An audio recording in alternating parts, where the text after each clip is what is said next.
Okay, basically this was a dumping hotspot, and we transformed it into a nice community garden, of course. And we have, of course, lots of future plans to do. But basically, um, our focus is now to get, of course, the fencing going and the water going in order to reach our common goal that we started with the garden. En ons was 27 volunteers geweest. En ons sal dit net hier wil doen is nog ander oop plekke wat ook klomp vullis rond lê. En ek dink dis daarom dat daar baie siekte is in die plekke, is deur die vullis. Want mense wat nie meer honde wat siek is na die SBC uit toe nie, hulle damp hom sommer raar wat hulle sien daar's op 'n plek en hulle begrawe ook die diere hier. En hier het ons omtrent klomp honde nou uitgegrawe. Ek meen ons kan ook siek raak.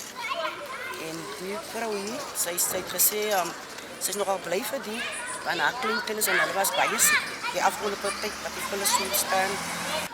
Ik denk, het gee 'n different perspective van die gemeenskap. Van as ons sien, baie van die mensen wat hier is, die volunteers wat ons recruiter, was ieder betrokken in drugs, of hulle kom van 'n rehab af, or somehow was just there, naar buiten geweest om whatever aan te vangen met hulle. But negative impact, of course, op die community.